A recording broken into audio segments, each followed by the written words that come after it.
Naam, watazamaji wote karibu tena jioni njema ambayo Mwenyezi Mungu imempendeza kwamba tukusanyike kwa pamoja ili kwamba tukapate kujifunza. Jina langu ni Mwinjilisti Duncan Agisa. Tuweze kupata ombi. Baba yetu na Mungu wetu ushie mahala pasiri pale mbinguni, tunasema ni asante kwa sababu imekupendeza kwamba tukusanyike pamoja ili kwamba tukapate kujifunza neno lako jioni ya leo. Hakika ukasema kwamba mwanadamu hawezi akaishi pasipo neno lako Mwenyezi Mungu. Tunapoenda kujifunza Mwenyezi Mungu, ombi langu kwamba wanaonitazama, wanao pia fuatilia mahubiri haya Baba, ukazidi kuwabariki na ukazidi kuwakuza kiroho. Anza pamoja nasi sasa, tunaalika uwepo wako wa Roho Mtakatifu akapate kuwa mwalimu wetu kwa sasa hata mwisho katika Kristo. Tuomba na hata kuamini. Amen. Asante, karibu tena. Haya mahubiri yako pale kwenye mbashara, pia ukipata muda unaweza kufuatilia yale mengine pale nyuma. Mungu azidi kuwabariki sana. Na leo ningependa tuweze kujifunza kuhusu mada ambayo inazungumzia kuhusu jambo ambalo wanadamu wengi hupenda kupuuza sana katika maisha, na mada hii inasema usichoke kutenda mema. Usichoke kutenda mema. Usichoke kutenda mema. Kabla ya pale ningependa tuweze kusoma kitabu cha Marko 16 mstari wa 15 ambapo Biblia inazungumzia kuhusu kazi ambayo Mwenyezi Mungu alitupa. Kazi ambayo ni kuu sana ambayo Mwenyezi Mungu alitupa, ambayo ni kazi ya kupiga hatua na kuhubiria watu wengine wakapate kujua Yesu Kristo ni nani. Kwa sababu imekuwa ni siku ambazo watu wanaishi maisha ya ukawaida. Lakini Mwenyezi Mungu alipotazamia hili, basi akaamuru wanafunzi wake kwa basi enendeni kwa kila mataifa, muwahubirie wote, muwafundishe na muwafanye kuwa wanafunzi. Wakisha kubali basi wapate kubatizwa. Na pia unapoangalia kitabu cha Yohana sura 8 mstari 43, Yesu anatuuliza swali, mbona hamlifahamu neno langu? Hilo ndilo swali ambalo Mwenyezi Mungu anauliza siku za leo, hata katika familia zetu, vijana, kina mama na hata wazee na watoto. Mungu anauliza, mbona hamlifahamu neno langu? Sasa jiulize swali, wewe ndiye Mungu anakuuliza, mbona haulifahamu neno lake? Sababu katika maisha haya unachostahili kuishi nacho ni ufahamu. Na ufahamu si ufahamu wa mambo yanayoendelea nchini Kenya ambao si ya muhimu sana, ni ufahamu wa neno lake Mwenyezi Mungu. Unaposoma kitabu cha Isaya 24 mstari wake 20, Biblia inasema kwamba dunia hii mzigo wake utajafika wakati ambapo utailemea. Mzigo wa nini? Mzigo wa dhambi zake utafika mahali ambapo utafanya nini? Utailemea. Kwa hivyo karibu jioni ya leo tukapate kujifunza. Tusome kitabu cha Wagalatia ambacho ni kitabu ambacho kinatuongoza katika mada yetu inayozungumzia kuhusu usichoke kutenda mema. Usije ukachoka kutenda mema. Sijui katika maisha yako ni mara ngapi ama uenda kwa mara moja ama nyingine unahesabu yale matendo unaotendea wenzako. Unasema kwamba wewe unajua nilikutendea mara ya kwanza, nikakutendea mara ya pili. Lakini tunaenda kujifunza jioni ya leo, je, ni njia ipi ya kuonyesha kwamba unaonyesha utu kwa watu wengine? Ni njia zipi ambazo unaweza kutumia, mbinu gani unaweza kutumia ili kwamba ukapate kudumisha ule wema katika familia zetu, wema katika wale wafanyikazi tunaofanya nao katika pale kazini. Kwa hivyo kitabu cha Wagalatia 6 mstari wake ni wa 9 na 10. Biblia inasema hivi, 6:10 Wagalatia. Biblia inasema hivi, tena tusichoke katika kutenda mema, maana tutavuna kwa wakati wake tusipozimia nini? Roho. Sikiliza, Paulo anajaribu kuandikia Wagalatia ambao walikuwa wamechoka kiimani, walikuwa wamechoka kiroho sana, walikuwa wamezimia kwa sababu waliona kwamba wametenda mema mpaka wenyewe wamechoka.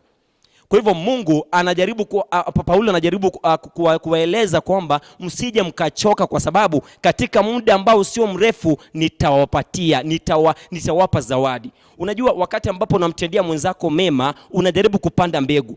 Mbegu hii ambayo unaipanda itatoa matunda yake, ambayo matunda hayo yatakuelekeza katika njia ya uzima. Wakati ambapo hatutendi mema, ina maana kwamba tunajaribu kupanda mbegu ambazo ni mbaya, ambazo hata tukisubiria muda upi hakuna matunda ambayo yatajitokeza.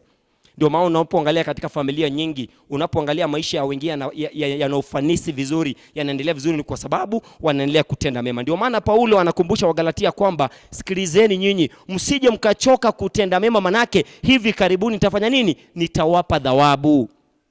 Anaendelea kusema hii fungu la 10, kwa hiyo kadiri tupatavyo nafasi na tuwatendee watu wote mema, na hasa jamaa za waamini. Sikiliza, Biblia haijasema tutendee kundi fulani la watu. Biblia inasema kwamba tutendee vijana peke yake. Inasema kwamba tukiwa na nafasi basi tutendee watu wote yale yaliyo mema. Hebu jiulize swali katika maisha yako, ni mara ngapi unatendea wenzako mema?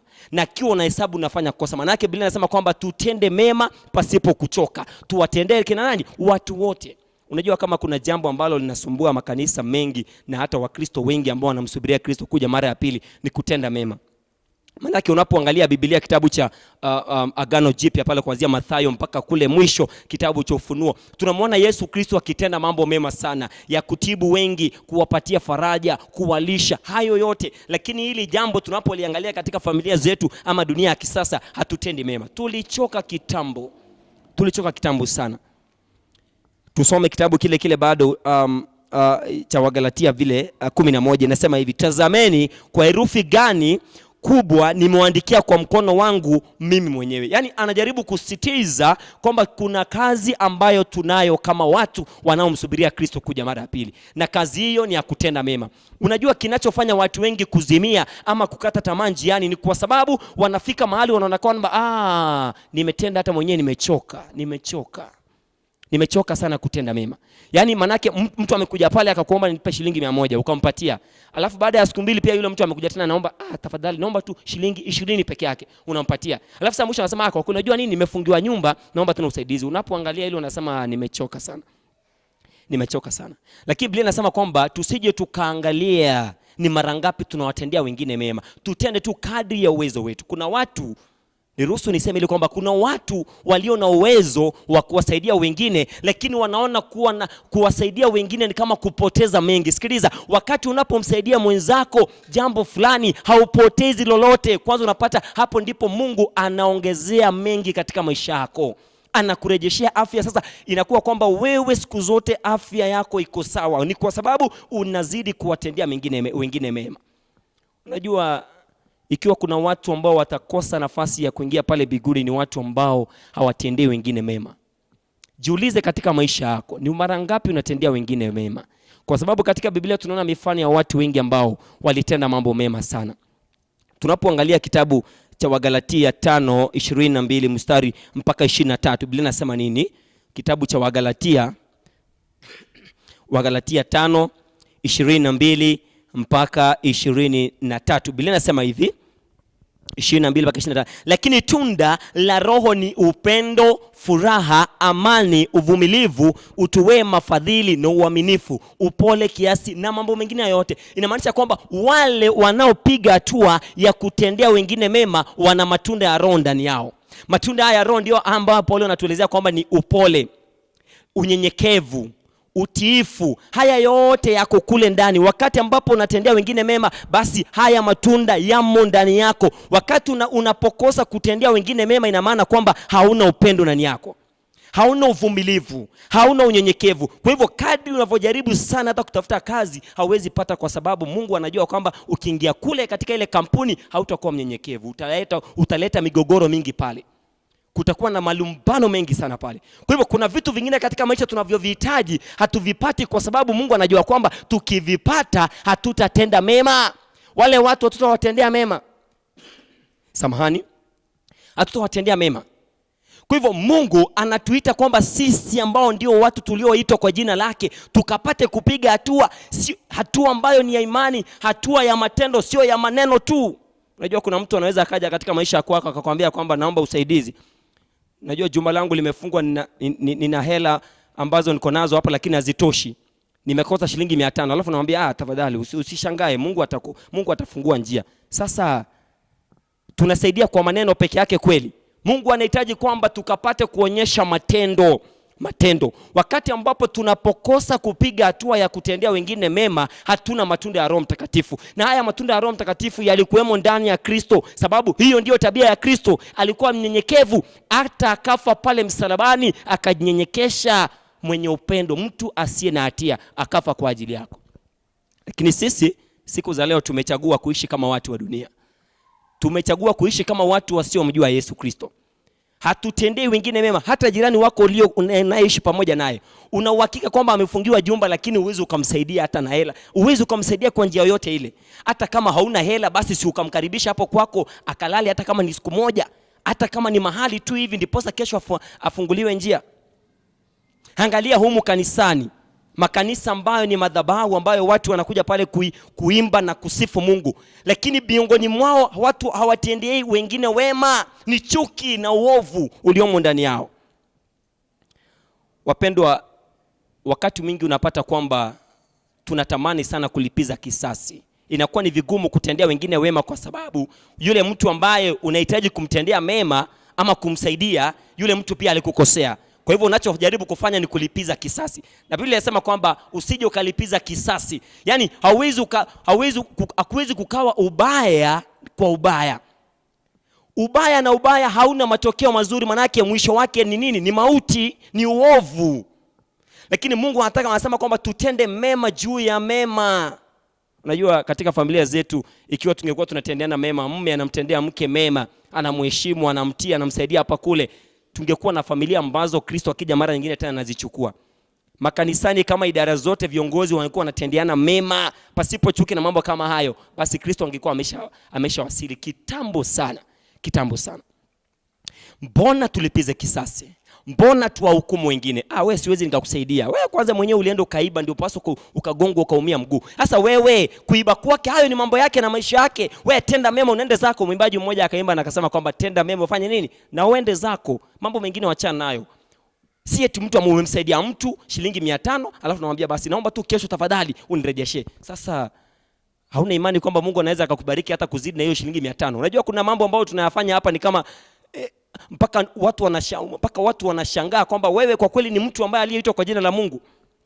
Ndio ni vyema, lakini wacha mwenyewe aseme kwamba nikipata nitakupatia, ama mwenyewe basi mwambie nimekusaidia lakini ukipata utanipatia. Lakini usipopata bado ni sawa. Unapata mtu anakupigia simu mpaka mida ya usiku, nahitaji hela yangu, nilikusaidia pesa fulani hujanipatia. Angalia mambo ambayo yanaendelea. Wapendwa, Mungu anahitaji kwamba tuzidi kutenda mema pasipo kuchoka. Usije ukachoka kutendea wengine mema. Hata kama mume wako anakunywa pombe namna gani, wewe unakuja kanisani, mtendee mema, muonyeshe kwamba bado Mungu ni mwenye upendo kuzidi pendo ambazo tunazijua katika ulimwengu huu. Unajua upendo wa Mungu unapotazama pale msalabani, ni upendo ambao unapoangalia ni pendo la agape. Pendo ambalo hauwezi ukafananisha na pendo tunazozijua katika ulimwengu huu. Upendo wa binti na yule kijana mwingine, huo ni utofauti sana. Hata upendo uliopo katika familia ni upendo ambao ni tofauti na upendo ambao Kristo aliyoudhirisha pale msalabani. Ikiwa tunaweza kuwa na huu upendo ambao ni tunda mojawapo la tunda la Roho Mtakatifu ambao tumeisoma pale 5:22 wa Galatia, kwa kweli tungekuwa tayari hata Kristo akija mara nyingine tena, hata leo atapata nafasi ya kuchukua pale mbinguni. Wapendwa, kitabu cha Mathayo 5 mstari wake wa 44. Tusafiri kule tupate kujua pia Mungu anatufunza nini pale. Mathayo 4:5 mstari wake ni wa 44. Biblia inasema hivi, 5:44. Mathayo inasema hivi: lakini mimi nawaambia, wapendeni adui zenu, waombeeni wanaowaudhi. Nawaambia kwamba wapendeni adui zenu, alafu baadaye mpate kuombea wanaofanya nini? Kuwaudhi. Biblia haijasema kwamba tuwachukie. Hata wale wanaotuudhi haisemi kwamba tulipize kisasi. Anasema kwamba tuwatendee mema, tuwapende, zaidi ya yote tuwaombee. Unaposoma kitabu cha Wathesalonika anasema kwamba ombeni pasipo kuchoka. Usiwe mtu ambaye ni mnafiki, eti mwenyewe tu unapoenda pale kwenye magoti unamwambia Mungu naomba hili, naomba hili, naomba hili. Haukumbuki kwamba kuna rafiki aliyekusaidia ukapata kazi fulani pia kupitia kwa Mungu. Unastahili pia kumwomba kwa maombi kwamba Mungu akapata kumuinua. Tunasahau hilo. Tunakuwa watu ambao ni wanafiki sana tunapoenda kwenye maombi. Hata tunajipenda sana, tukumbuki watu wengine. Biblia inasema kwamba mojawapo la tunda la Roho Mtakatifu linalokusaidia kutenda mema ni kuweza kuonyesha upendo, kuombea wanaokuudhi, pray without ceasing. Biblia inasema kwamba unaposoma Ellen White anasema kwamba maombi, jinsi ambavyo unazungumza na rafiki yako, hivyo ndivyo unavyostahili kuongea na nani? Angalia sehemu pale kwenye nyumba yako ambayo umeitenga kwa ajili yako ya maombi. Kama mwenyewe najua kwamba katika jumba langu kuna sehemu fulani ambayo mimi ninapokuwa nahisi niko chini sana, na nenda kule napiga magoti na mlilia Mwenyezi Mungu. Unajua Mungu hujibu maombi ya watu ambao walio na imani. Hauwezi ukatarajia kwamba unapoenda pale kwenye magoti Mungu ajibu maombi yako ikiwa wewe hauonyeshi mema kwa watu wengine. Unawachukia, unawaudhi, hata uwaombei. Wengine hata kufika mahali wanasema kwamba Mungu, angalia kile alichonitendea, usije ukamruhusu aendelee katika maisha. Nani alisema? Wewe ni Mungu. You are not God. Wewe sio Mungu. Wapendwa, unapoangalia kitabu cha Luka 2:34, ningependa tuweze kusafiri kule. Luka 2 mstari wake wa 34. Tunaona jambo pale Yesu Kristo alipokuwa pale msalabani.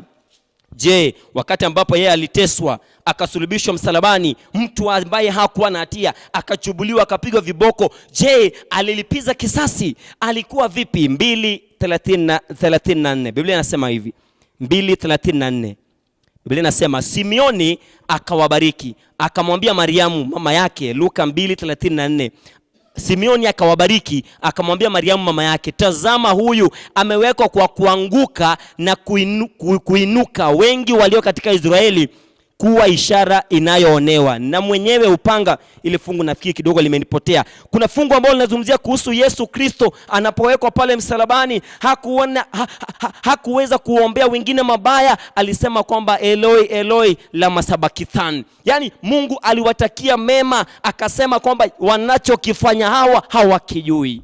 Kuna uwezekano unafanya unatendea wengine mambo ambayo ni mabaya sana, lakini unasahau kwamba Mwenyezi Mungu, unaposoma kitabu cha Zaburi, jicho lake linatazama vilindi vyote vya ulimwengu. Hakuna vitu ambavyo waweza kuvifanya katika giza ambavyo Mungu havijui. Matendo yote mema Mungu anayatazama. Huenda unashindwa, mbona Mungu anilipi? Sikiliza, Biblia kile fungu tulilolisoma pale Wagalatia 6:9 nasema kwamba tusijechoka tenda mema, manake muda usio mrefu Mungu atatulipa. Nimesema kwamba lile tendo jema unalomtendea mwenzako, unapanda mbegu ambayo ikishakuwa vizuri itatoa matunda ambayo yatakuelekeza katika njia ya uzima. Na kinyume vile vile, unapokuwa unatendea wengine mabaya, uovu, ina maana kwamba mbegu unayoipanda itaoza, na utapata nafasi ya kuingia pale mbinguni. Isije kawa kwamba tunamfanyia Mungu kazi, tunamuimba vizuri, tunakuja katika ibada, lakini bado tukose mbingu. Hebu jaribu kujiangazia mwenyewe katika maisha yako. Jiangazie, uangalie, je, kuna watu ambao umewapuuza katika maisha yako? Kuna watu ambao umewatendea mabaya sababu walikutendea mabaya? Wanaokutendea mabaya, waonyeshe upendo. Kwa sababu wewe ni mtu ambaye Mungu amekuita kwa jina lake. Wewe unaposoma kitabu cha Petero wa kwanza, 1 Peter chapter 2 verses 9, Petero wa kwanza 2:9 inasema kwamba you are the chosen race, a royal priesthood, God's own people, a holy nation that have been called out of darkness into the lightness of God. So the Lord has called us out of darkness into his lightness. Ni wakati ambapo we need to declare the wonderful deeds of God. Kuna wakati ambapo ulikuwa ni mtu ambaye ni msinzi, mtu ambaye alikuwa ni muongo, mtu ambaye alikuwa ni mchawi. Lakini sasa Mungu amekuita toka kule, sasa umemjua yeye. Kwa hivyo sababu umemjua, basi mvae Yesu Kristo, manake Kristo ana matunda ya Roho, anatenda mema. Watende wengine mema. Unajua hata pale kazini, tende hata bosi wako mema. Mabosi wanaonisikiliza hapa ambao wameajiri watu wafanyikazi, watende mema. Manake yule ambaye unamdhulumu haujui kesho yake itakuwa vipi. Kila mtu ana kesho tofauti sana. Haujui kile ambacho Mwenyezi Mungu ametuandalia. Yeyote unayepatana naye pale barabarani, mtendee mema, manake haujui huyo labda ndio destiny connector. You never know. Kuna watu wengi sana ambao wanakosa kuendelea katika maisha ni kwa sababu hawatendei wengine mema. Ni kwa sababu ya mapuza. Unaona kila mtu unajua kwamba tu huyu hawezi kanifanyia chochote kile. Unamtendea maovu. Tenda mema. Tunapotazama kitabu cha Yohana wa kwanza 4:4, Biblia inasema kwamba aliye ndani yetu ni mkuu sana. Kinachotufanya kutenda mema ni kile ambacho Kristo ameshaweka ndani yetu, kwamba alitufia msalabani, akatufia pale msalabani, akapigwa msumari pale, akateswa uchi wa mnyama, ili kwamba sisi tulio wenye dhambi tupate wokovu. Tunatenda mema ambayo Kristo aliyadhihirisha kabla kifo chake, ni kwa sababu Kristo ni mkuu ndani yetu. Ndio maana Kristo anatuita kwamba tukapate kutenda makuu, kwa sababu aliye ndani yetu ni mkuu sana. Ikiwa hautendei mwenzako mema, ina maana kwamba basi aliye ndani yako sio mkuu, ambaye ni Yesu Kristo. Basi ina maana kwamba aliye ndani yako ni yule ambaye hajamjua Kristo ni nani. Wapendwa, Yesu ni mfano bora sana wa watu ambao walitenda mema katika Biblia. Hakuna sehemu ambayo Yesu Kristo alisafiri, pale Bethlehemu, pale Yerusalemu, ambapo alipatana na watu walikuwa na mahitaji akakosa kuwatendea mema. Tunapoangalia yule mwanamume aliyeteseka miaka 38 pale katika the pool of Bethsaida, tunaona panda alimsaidia. Tunaona Bartimayo aliyekuwa amezoea kukaa barabara ya kuelekea Yeriko akiwa na hitaji la kuona, Mungu akamtendea. Hakuna kile ambacho Mungu hawezi akabadilisha. Mungu anao uwezo wa kubadilisha historia yetu. Ikiwa unanielewa, hebu muangalie mwenzako, muulize, unanielewa kweli? Wapendwa, Mungu anayetuita kwamba sote tukapate kuonyesha mema. Tunapoangalia katika Biblia, tunamwona mwanamke Msamaria. Unaposoma kitabu cha Luka 10:30 mpaka 37, tunamwona kwamba yule, kuna mtu aliyekuwa anasafiri kuelekea shughuli za kwake kila baada ya siku, lakini kwa bahati mbaya akapigwa na wale ambao ni wakora. Alipopigwa akaachwa na majeraha mengi sana katika mwili wake. Unajua, katika siku za leo tunazoishi, tunastahili kutoka asubuhi na kitabu cha Zaburi 128 inasema kwamba Mungu tulinde tutoka hapo na tuingie hapo. Kwa sababu barabarani pale kazi ya adui ni kuja kuharibu, kubomoa na hayo yote. Kwa hivyo adui shetani hatutakii mema katika maisha ya kwetu. Wakati ambapo anaona unakuja kupata muda wa kulitukuza na kulisifu jina lake, anatafuta mbinu za kujaribu kukuzusha chini. Yule msafiri akapigwa pale katika mabando pale, jina la vijana tunaita kupigwa ngeta. Sio ama hapo unanielewa? Hapo najua hujanielewa. Akaporwa na wale wakora, akaangushwa chini, akaachwa na majeraha wengi sana. Biblia inasema kwamba Mlawi akaja pale akapita, hakumsaidia hata kidogo. Baada ya Mlawi kupita, pia tunamwona kuhani pia akaja pale akapita. Na Walawi na wakuhani ni watu ambao walikuwa wameelewa sheria, walikuwa wameshamjua Yesu Kristo, lakini sasa walimjua tu kwa nini? Kwa kusema, kuongea tu, lakini kwa matendo wapo mbali sana. Unajua, ikiwa unampenda Yesu Kristo na una imani inastahili kuendana pamoja na matendo. Imani inaenda pamoja na matendo. Walawi wakapita, yule Mlawi akapita, yule kuhani pia akapita. Lakini Biblia inasema kwamba kuna mtu mmoja aliyekuja pale ambaye ni Msamaria. Baada ya kuja pale yule Msamaria akamuona, akamuonea huruma, akamchukua, akampanguza jeraha zake, akamchukua na akampeleka katika kumfanya nini? Kumsaidia. Biblia inasema kwamba huyu Msamaria aliorodheshwa baadhi ya watu waliokuwa muhimu sana katika sehemu hiyo. Ni kwa sababu hawakuwa na mapuuza yote yale, walitenda mema. Wapendwa, wakati ambapo tunaona mtu analo hitaji fulani na sisi wenyewe tunakwepa, tunapitia mbali, ina maana kwamba basi hatujamjua Kristo ni nani katika maisha yetu. Kwa sababu Kristo anahitaji kwamba wote walio na mahitaji tukapate kuwasaidia, kwa sababu Mungu pia nasi ametusaidia. Unajua, kuna wimbo ambao tunapenda kuimba unasema kwamba umbali uni Bwana Mungu ndiye ametufikisha, tumeuona mkono wa ajabu, amepita nasi sote kwenye janga kubwa, haleluya usifiwe Bwana wa mabwana. Wapendwa, Mungu ametufikisha umbali huu ni kwa sababu ya mkono wake. Sababu sasa huo mkono ndio amekuongoza katika safari yako. Unao uwezo wa kuweza kusaidia wale watu wengine pale. Wapendwa, Biblia inasema kitabu cha Waebrania 6 mstari wa 10, ninapoenda kutamatisha kitabu cha Waebrania 6 mstari wake ni wa 10. Biblia inasema nini? 6 mstari wake ni wa 10. Biblia inasema hivi: maana Mungu si dhalimu hata aisahau kazi yenu. Sikiliza, maana Mungu sio mdhalimu kwamba asahau kazi yenu na pendo lile mlilodhihirisha kwa jina lake, kwa kuwa mmewahudumia watakatifu na hata hivi sasa mngali mkiwahudumia. Mungu wetu sio dhalimu. Sikiliza, yale matendo, lile tendo unalo mtendea mwenzako ambalo ni njema, Mungu wetu Biblia inasema kwamba si dhalimu, maana kwamba yeye sio binadamu kwamba ifike kipindi fulani apate kusahau. Hawezi. Mungu si binadamu, hana uongo. Mungu si binadamu, habadilike akisema. Sikiliza, Mungu wetu sio binadamu. Anasema kwamba yeye aliahidi na atatenda. Sikiliza, alimwahidi Abrahamu kwamba toka katika sehemu hiyo nitakupeleka sehemu ambayo najua. Abrahamu pasipo kujua mahala pa kuelekea, aliondoka kwa utii na imani na akaelekezwa, kwa sababu Mungu alitaka aishi maisha ambayo ni tofauti sana na watu wengine. Kwa sababu alijua kwamba hapa ndipo nitaleta kizazi, nitasimamisha kizazi ambacho kitakuwa ni kizazi ambacho wanadamu wanapokiangalia wanaona kwa kweli Mungu anahitaji tuishi kama kizazi hiki. Biblia inasema kwamba Mungu sio dhalimu. Usije choka, tendea mwenzako mema. Usije choka, kwa sababu Mungu atakulipa. Yeye sio dhalimu. Unajua Mungu anapokulipa hata mwenyewe unashangaa. Kuna watu unapatana nao wengi katika maisha yangu wananiambia, mtumishi, unajua mimi nimemuomba Mungu anifungulie kazi, na baada ya kipindi fulani napigiwa simu 3. Sasa nashangaa, mimi niliomba kazi moja, nimepata kazi 3 kwa wakati mmoja, nitafanya nini? Sikiliza, hapo ndipo sasa, hivyo ndivyo Mungu hujibu maombi, kwa sababu anasema kwamba yeye sio dhalimu. Ahadi zake huwa anazitimiza kwa kipindi chake. Vile vile katika maombi, tunapopiga dua, tunapoomba, Mungu anao muda fulani ambapo yeye mwenyewe anasema kwa kweli hasa hapa mimi nitajibu ombi la kwake. Usije kata tamaa. Roho yako isije kazimia hata kidogo.